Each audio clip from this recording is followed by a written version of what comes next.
so welcome back to the Friendly Circle Berlin. My name's Patrick. I will be your host, and it's my great pleasure to have Paul Hedderman with us today. Paul was when I was my very first stint as an AA meeting secretary was in the Friendly Circle San Francisco AA beginners meeting back in 1989. So I've known Paul since then. 36 years, but it seems like yesterday. But Paul was the first guy I asked to speak at that meeting. And subsequently, over the years, we started this group when I was living in Berlin, this Friendly Circle Berlin. And guess what? Paul was the first person that I asked to speak. That was 5 years ago, back in 2020. So Paul's been back a few times, and I always love to listen to what he's got to say. He's got a great take on these 12 steps and the 12 steps way of life from a non-duality perspective. And what we're going to do is we're going to start off with a little reading from the big book, and then Paul's going to riff on that. And this is from step 10 in the big book. This is after we get all those promises, And then it says, this is on like page 84, something like that. It says, we have ceased fighting anything or anyone, even alcohol, for by this time sanity will have returned. We will seldom be interested in liquor. If tempted, we recoil from it as from a hot flame. We react sanely and normally, and we will find that this has happened automatically. We will see that our new attitude toward liquor has been given us without any thought or effort on our part. It just comes. That is the miracle of it. We are not fighting it, neither are we avoiding temptation. We feel as though we had been placed in a position of neutrality, safe and protected. We have not even sworn off. Instead, the problem has been removed. It does not exist for us. We are neither cocky nor are we afraid. This is our experience. That is how we react as long as we keep in fit spiritual condition. So, there you go, Paul. The floor is yours. It's great to see you. Hold on. I didn't make you a co-host, did I? Can you unmute? Should be able to unmute. Let me find you. Yes. There you go. Thanks, Paul. Great to see you. Well, I think I thank you, Patrick. I don't know. It's a little early yet. Huh? Well, yes, it's always a privilege to show up in our community. I came into AA in 1988. I was brought there by grace, actually, truly. So just what happened was, to give you a background of it, there are some ideas that really solidified after I got sober through observation. And one of them was and that's a question, when I was managing my life, it always led me to having to be managed by others. Yes, that is definitely what happened. Another one was I was willing to pay any consequence tomorrow not to feel uncomfortable now. And so there was two major facts in my life that I was living in denial of, which was I was a real alcoholic and addict. Therefore, I didn't know what would happen if I took that first drink or the first shot or whatever. And I was not managerial quality. Those two important things, they were facts. My denying it or not didn't change those facts. And they led into a life run on self-will that was hardly a success. So what happened was a regular day at the office, March 17th, St. Patrick's Day. I went out, not like I wasn't out March 16th, 15th, 14th, 13th, 12th, 11th, but I went out and I went into a situation that I was familiar with, which was a blackout. So I don't have any recollection of 18th or 19th or 20th, really. And the amazing thing with blackouts, everyone that meets you sees you as being there. You're the one that didn't see yourself being there. So I was buying tickets and fornicating with my girlfriend and everything like that. No one suspected I wasn't there, but I was out to lunch. Yeah, it's an interesting thing, blackouts. But I don't want to go into that today. So I came out of this one, and it was, I think, March 21st, and I was in a cubicle, a trailer or a camper. And I looked out the window because when you came out of a blackout, it was like parachuting behind enemy lines. You had no idea what was going on, and you tried to, catch a hook in a sentence so you could get, you know, it won't look so obvious. But everyone didn't know I hadn't been there. So I was sitting. I came to, and there was a guy in the trailer other than me, and I looked out the window, and there was a hang gliding airport there, and I know San Francisco does not have a hang gliding airport. So I realized I wasn't in San Francisco, and I didn't know this guy from a hole in the wall. And he had a big head and a bulbous nose with varicose veins, and there was a bottle of Royal Gate vodka, which is one of the last gates you enter. At the end is the Royal Gate. It's the same as Smirnoff, I would imagine, in the East Coast, just a different uh, name on it. So uh, I saw that. I think I had a drink, and I was looking at him, and I felt like he was a bum. Yeah, looked like pretty washed out. And in that moment, I felt like he was looking back at me like I was a bum. And I had no idea this could happen, but the movie was paused, Paused. The whole thing was like frozen, like sometimes when you're in this thing, you freeze. And the streaming going on in the head had stopped, and it was a blank space, so to speak, or a screen. And then suddenly, like a CNN news flash, there was no story, but there was a headline, and the headline was, "I'm fucked." Yeah, wow.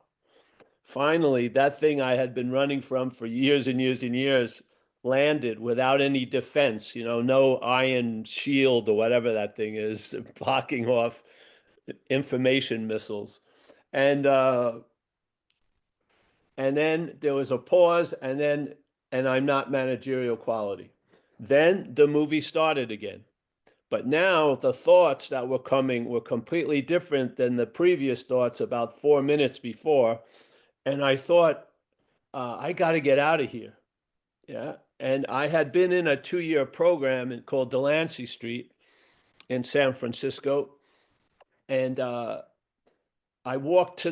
found a phone booth, and I called them, and I asked them if I could come back because I felt the mortal condition I was in. Yeah. And they said no. And they said, you can come back in a month for an interview, and we'll see if we want to take you back or not. Now, I said the first honest thing I'd said, Matt, in about 10 months, which is, I don't think I have a month. And then I went, called another person who used to help me a lot, this nurse named Deb. And Deb agreed once again to try to save me.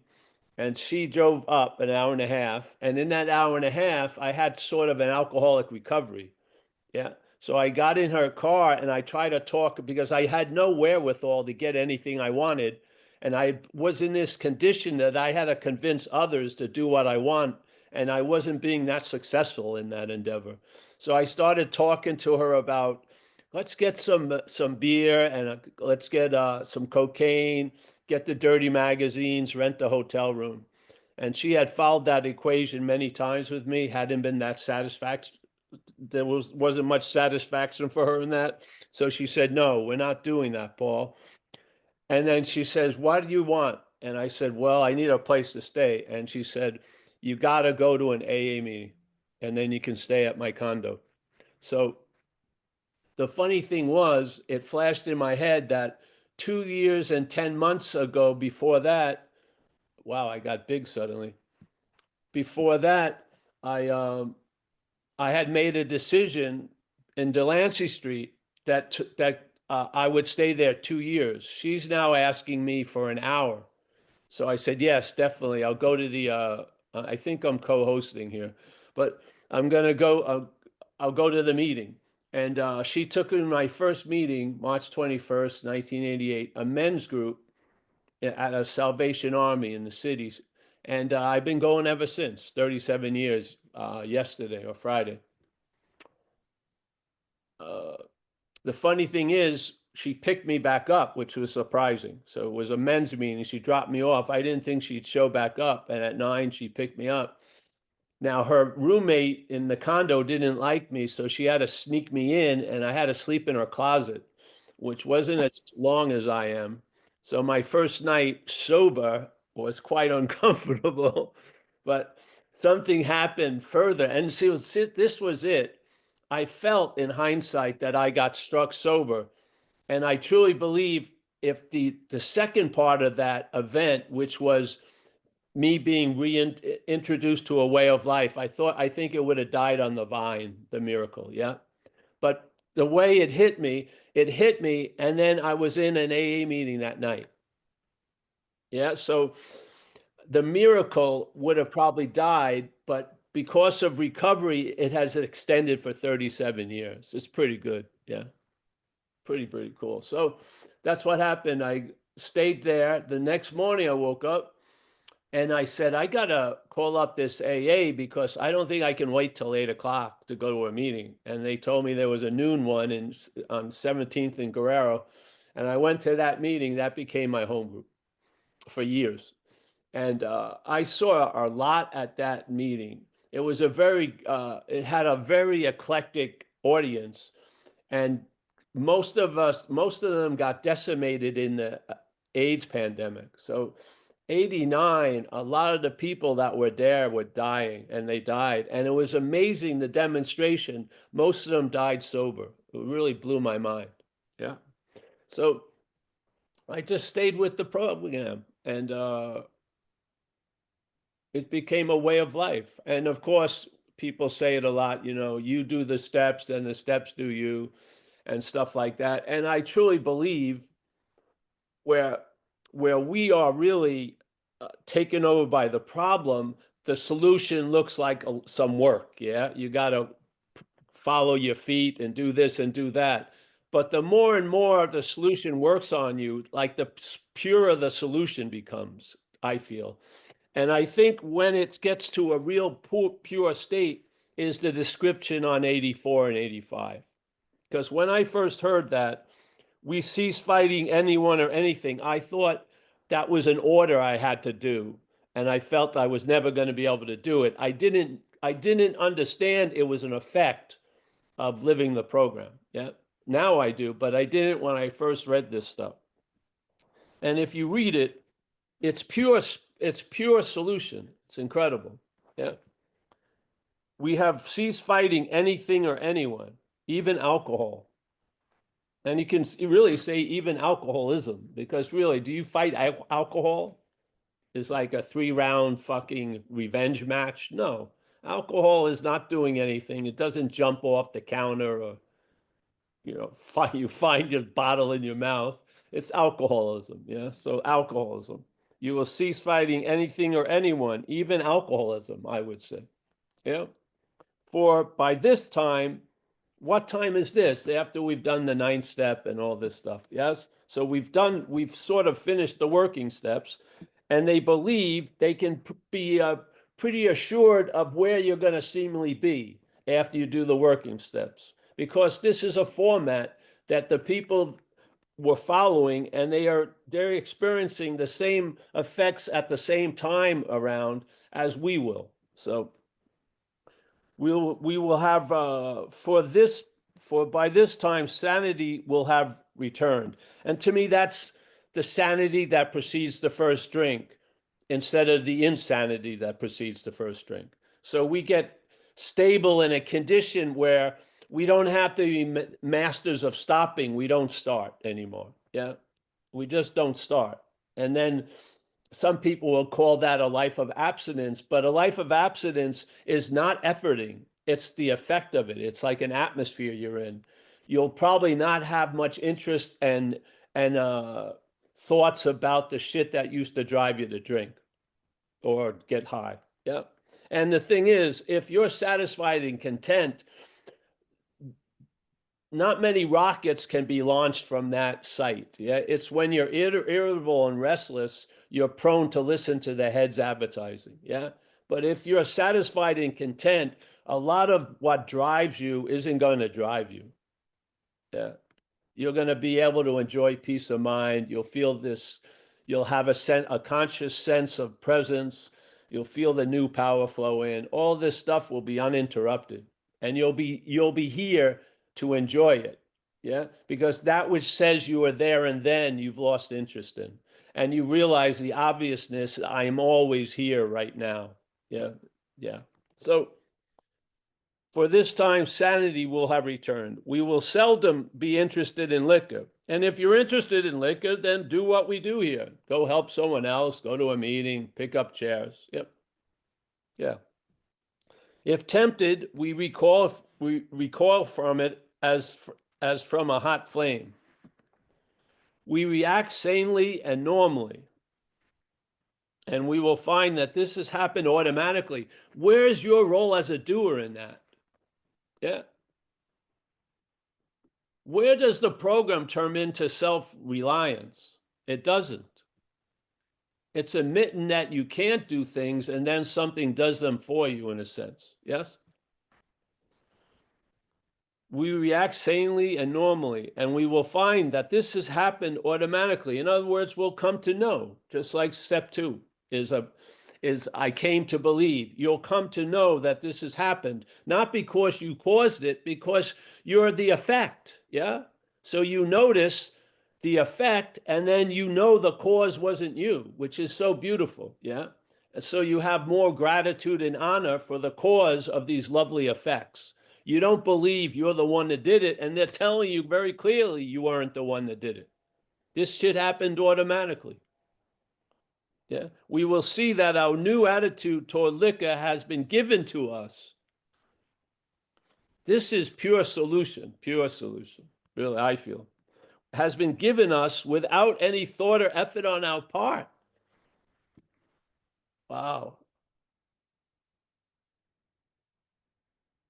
Now, you're not going to say this when you're at AA boot camp, yeah? And you have like a drill sergeant as a sponsor. Yeah, because it's all about you. You got to do this, you do that, because we're drenched in the problem, and the solution has to translate into the problem. So we become the doer and this and that. But as you stay underneath this process or this influence, this is how life is for you. Yeah. You start, the solution becomes purer and purer. Yeah. And the importance of you becomes less and less, actually, which is awesome. Because really, I feel the whole life of recovery and the effects that will ensue are pivoted on losing interest in self completely, like it says in page 63.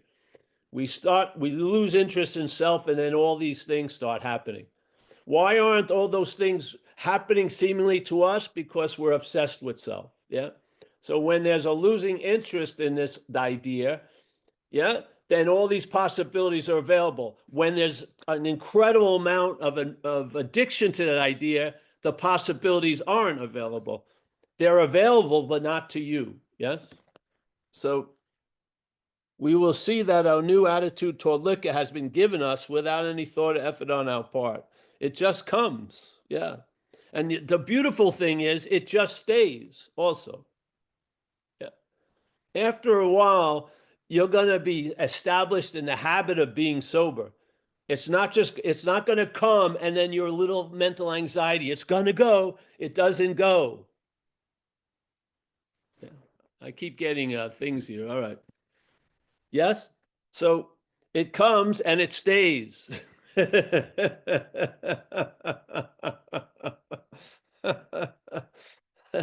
That's a solution worthy of the name solution. Yes? Yeah. That is the miracle of it. Yes. We are not fighting it, neither are we avoiding temptation. What are you doing then? If you're not doing all of that, what are you doing? Hopefully, you're being of maximum use and being available to be of service because you're freed from this bondage of self. Yeah. That is the miracle of it. We are not fighting it, neither are we avoiding temptation. We feel as though we have been placed in a position of neutrality. That's not an unusual condition. You feel like that a lot. Yeah. There's a lot of feelings that are triggered by what's happening, and there's other feelings that aren't triggered by what's happening right now. There's an assurance. You have a deep assurance you're in good hands because you've trusted something for like 30 seconds, 30 minutes, 37 years. Yeah. But this that we're trusting is trustworthy. That's the huge difference. Yeah. We were trusting something that wasn't trustworthy, the head, and now we're in a trust of something that is trustworthy, the infinite. We feel as though we have been placed in a position of neutrality. Wow. They used the words perfectly. We have been placed. We did not get to a position of neutrality only to have a huge amount of fear that we're going to lose the position of neutrality. It's freely given, and you can be rest assured that you can stay there. Yeah. We feel because that which believes it can fuck it up has been neutralized. You've lost interest in it. You've lost interest in the head, and you've gained interest in something else. And that something else, though silent, out fucking is so much louder than the head, tell you the truth. Yeah. So we feel as though we have been placed in a position of neutrality, safe and protected. We have not even sworn off. Wow. Instead, the problem has been removed. Yeah. In that case, you sound like the patient, not the doctor. Yeah. It sounds like the doctor removed the problem from you. You did not remove the problem from you. Yeah. Instead, the problem has been removed. Wow. So was it you to begin with? Let's say you had a tumor and you just assumed it was you. Yeah. So the possibility of being free from the tumor never came into your head. So you had to adjust your whole life to fit that tumor. You'd have to get certain shirts that had a bigger side. You had to have a tailor on call, whatever. You'd have to sleep on your left side because the tumor would be too big and all this. And you'd be going in weird internet sites, looking at other people who have tumors. And you would be living and adapting to a life as a tumor. And then you finally hear the message, you're not the tumor. It can be removed. But what happens? The head pauses. It stops because it's invested a lot of shit about the tumor. All those Italian shirts, all those jackets. What? I think I'm just going to stay with the tumor. But as soon as you see the tumor is foreign to you, you have the possibility it can be removed. Yes? We're going to go back there because this is what self does with us. Self convinces us we're self, therefore you can never be free from it. You just live trying to be free as it. Yeah, it's a fucking trick. All right, we have not even sworn off. Instead, the problem has been removed. It does not exist for us. What?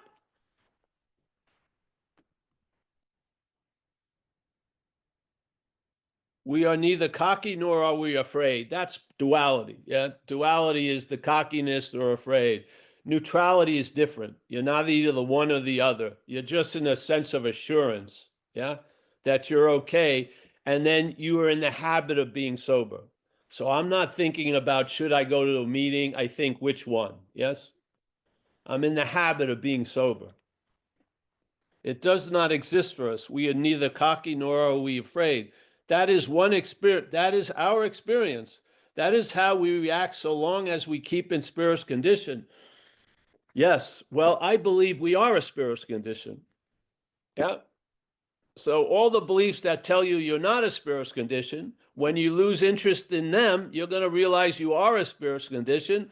And the greatest form of maintenance of a spiritual condition is being a spiritual condition. The greatest form of maintenance. I don't care how much weight you lift all day. The greatest form of maintenance of a spiritual condition is being a spiritual condition. How do you arrive there? By seeing you're not a mental condition. Yes? The problem resides in the mind and not even your body. You are more aligned with an image of your body than the body itself. Yeah. Yeah. So it's a great reading. You've entered pure, to me, pure solution, really. Yeah. And if the problem doesn't exist for you, I'll tell you, in my case, that being very, very frequent is because the problem doesn't exist as me. I don't take myself to be that which has defeated me. I don't. Yeah. So, Patrick, you want me to go off on that now? Yeah, so we're at well, we still got an hour to go, Paul, and whenever you want to start with questions, just let me know, or you can go keep going Well, on that. I want to go to page 64 then. Yeah, let's do it. Thank This you. this is something we attempt to offer. Yeah.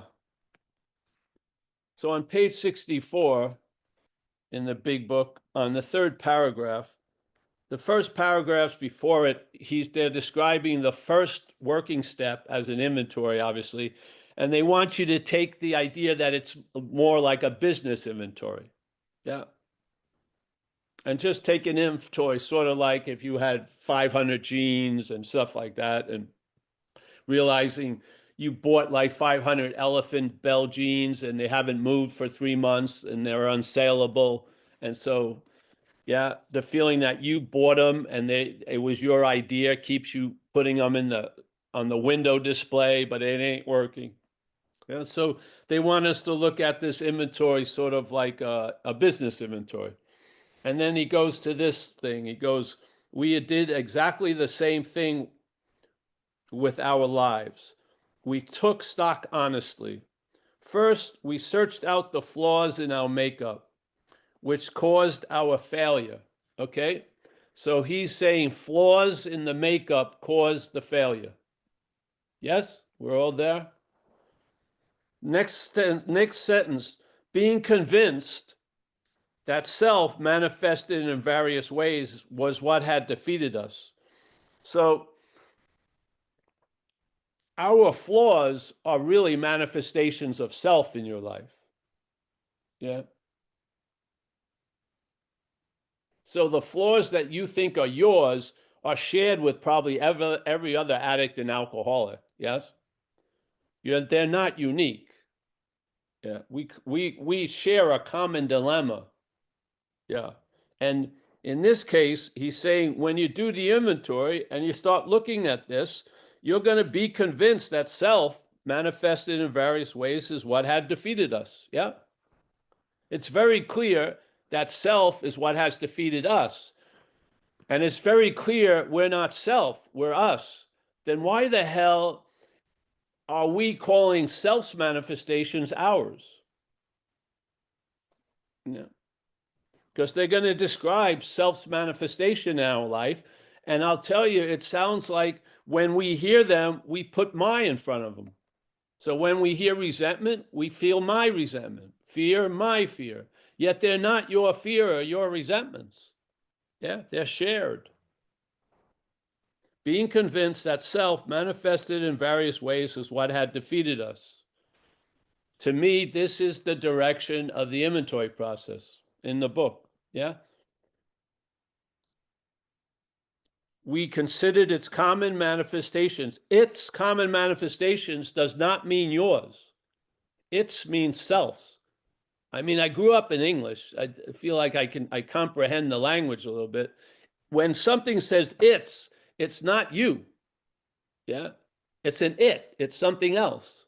So that self manifested in various ways is what had defeated us. We considered its common manifestations. The next paragraph starts with resentment. Resentment is a manifestation of self in our life. Yeah. And through those manifestations, like self has defeated us. And how did they defeat us? By calling the manifestations of self as ours. So you walk around, a wild resentment doesn't last long. A resentment called my resentment can last as long as you live. Yes? A domesticated resentment has a long life, as long as it's yours. Yeah? A resentment on the freeway, if you don't do anything, is done in two exits. Yeah? But then if there's a claiming of the resentment as yours, it can dominate the rest of your freaking life. You'll pull off the thing and have a fight and go to fucking prison for it. Yes?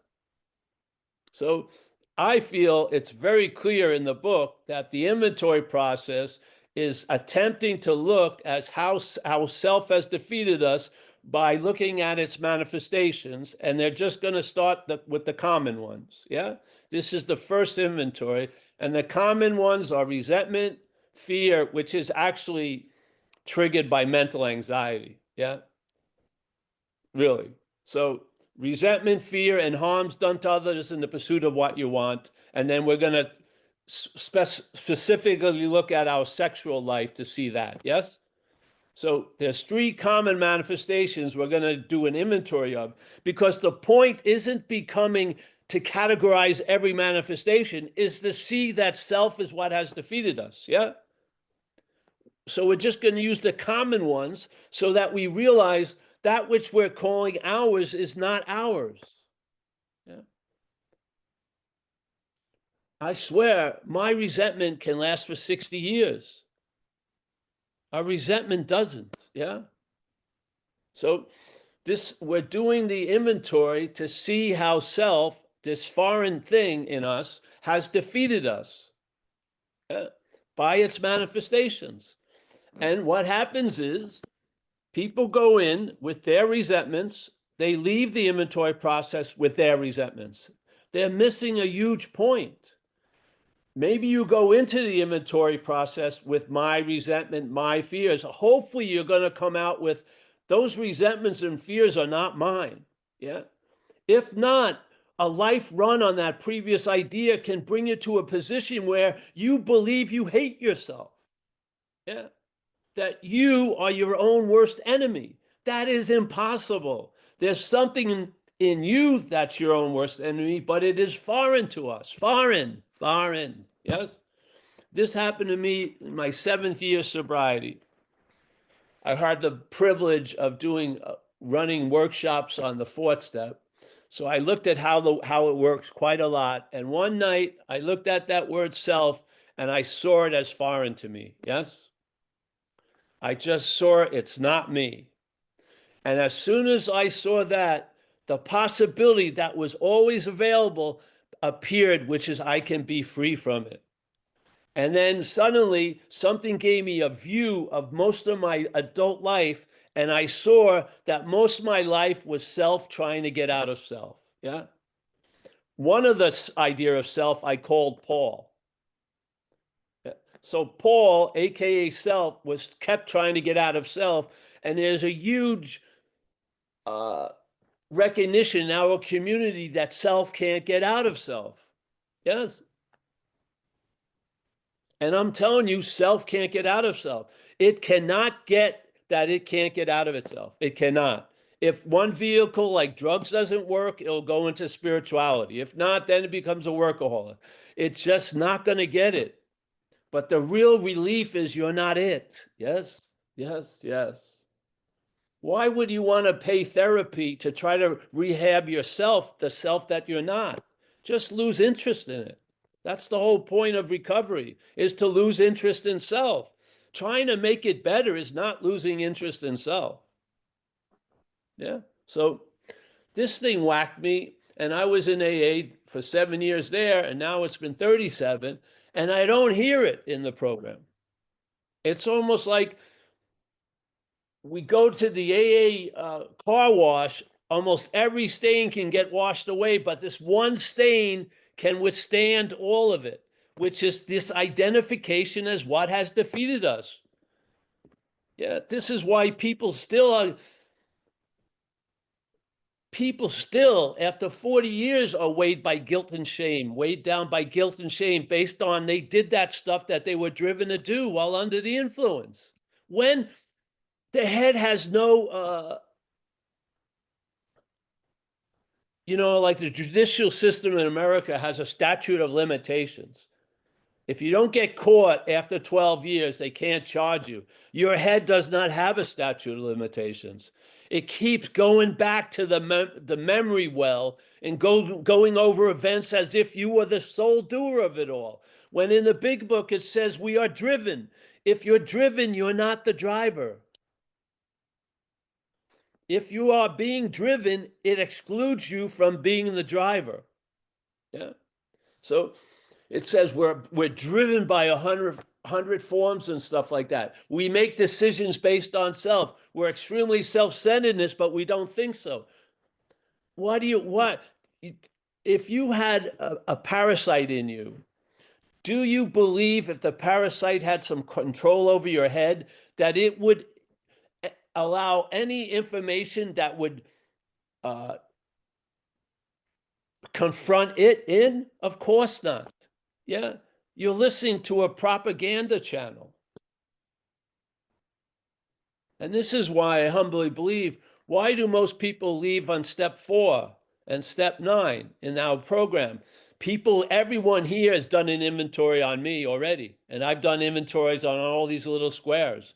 We love doing inventories. But then when it's put on us, it's like dragging your feet for 7, 8 months. Yeah, why is that? I believe the parasite does not want you to see your role in things because you will see its role in things. And there's another wave of recovery we have not formalized yet, that after taking responsibility, let's dish out the accountability. Yeah.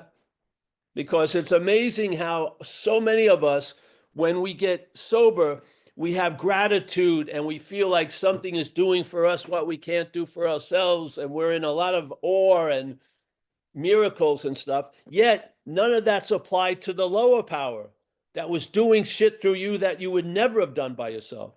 Yeah. You're claiming all of that shit.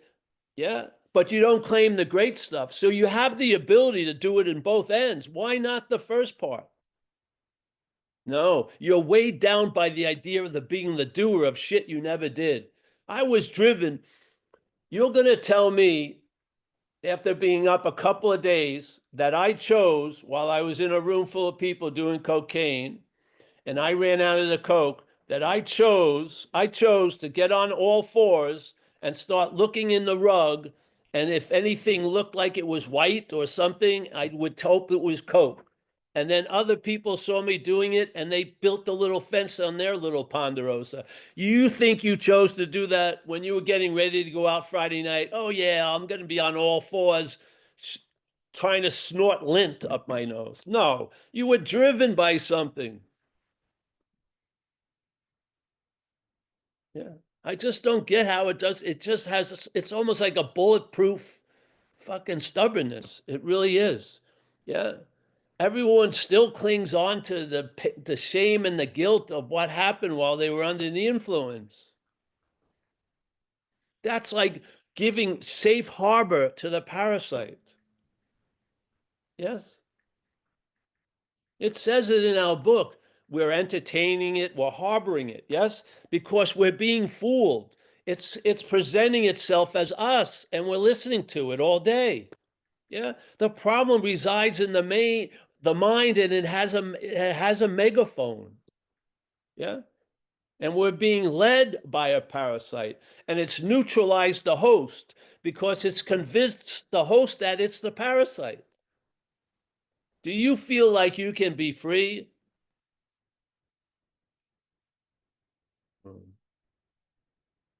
That's false hope. Yeah.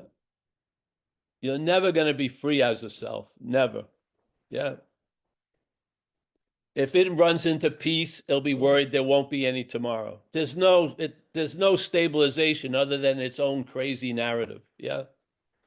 Yes. So I keep beating on it because I never heard it in the meetings. I've been going to many of them. I live in a very thriving area, San Francisco, And I'm really so tired of, I mean,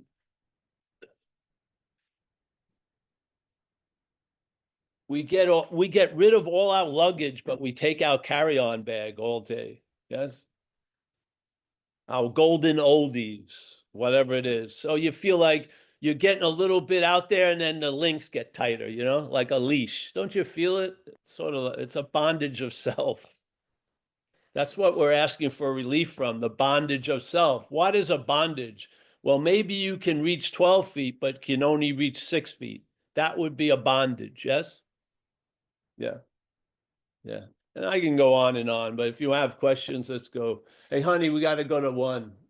It's a 90-minute event. Yeah. That okay, Paul? I misled my 90 minutes. and yes, yes. Thank you. Thank you. Oh, no. Hey, okay, so hey, Paul, thank you so much. I I'm love not your even message. done, but you better jump in. Yeah, I know. Now that I have Yeah, because we could be here 3 hours later. oh no, I have to go at one. We were last The time, I higher think. power is here, There you and go. I have to go at one. Good. Right on. So, thank you, Paul. Thank you so much. I love your message. It's really refreshing and great to hear time and time again. So, thank you.